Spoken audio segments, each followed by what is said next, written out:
Friends, white vegetable pulao ತುಂಬ ಚೆನ್ನಾಗಿರುತ್ತೆ. ಈ ರೆಸಿಪಿ ನೀವು ಟ್ರೈ ಮಾಡಿ. ಒಂದು ಕುಕ್ಕರ್ಗೆ ಎಣ್ಣೆ, ಚಕ್ಕೆ, ಒಂದು ಲವಂಗ, ಮರಾಠಿ ಮೊಗ್ಗು, ಎಲೆ, ಈರುಳ್ಳಿ ಎಲ್ಲ ಹಾಕ್ಕೊಂಡು ಇದನ್ನು ಫ್ರೈ ಮಾಡಿ, ಶುಂಠಿ ಬೆಳ್ಳುಳ್ಳಿ ಪೇಸ್ಟು, ಹಸಿಮೆಣಸಿನ್ಕಾಯಿ ಹಾಕೊಂಡು ಚೆನ್ನಾಗಿ ಪೇಸ್ಟ್ ಮಾಡಿ, ಆಮೇಲೆ ತರಕಾರಿ ತೊಳೆದು ಕಟ್ ಮಾಡಿರೋ ತರಕಾರಿ ಆ್ಯಡ್ ಮಾಡಿ, ಆಮೇಲೆ ರೈಸ್ ತೊಳೆದು ಚೆನ್ನಾಗಿ ಮಿಕ್ಸ್ ಮಾಡಿ 1-2 ನಿಮಿಷ ಅದನ್ನು ಇದು ಮಾಡಿ ಬಿಸಿ ಮಾಡಿ, ಗೋಡಂಬಿ ದ್ರಾಕ್ಷಿ ಹಾಕಿದ್ರೆ ಹಾಕ್ಬೋದು, ಹಾಕ್ದೇ ಇರ್ಬೋದು. ನಾವು ಆ್ಯಡ್ ಮಾಡಿದೆವು ಉಪ್ಪು ಮತ್ತು ರುಚಿಗೆ ತಕ್ಕಷ್ಟು ಒಂದು ಸ್ವಲ್ಪ ತುಪ್ಪ ಹಾಕಿ ಮಿಕ್ಸ್ ಮಾಡಿ ಚೆನ್ನಾಗಿ ಮುಚ್ಚಳ ಕ್ಲೋಸ್ ಮಾಡಿ,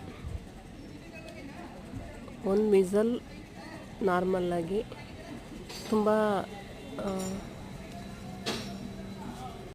ಉದ್ರಾಗಿ ಬರಬೇಕು ಅಂದರೆ ಒಂದು ವಿಸಲ್ ಸಾಕು. ತುಂಬ ಒಂದು ಸ್ವಲ್ಪ ಬೆಂದಿರಬೇಕು ಅನ್ನ ಅಂದರೆ 2 ವಿಸಲ್ ಹಾಕ್ಸಿ friends. Ready with vegetable white pulao.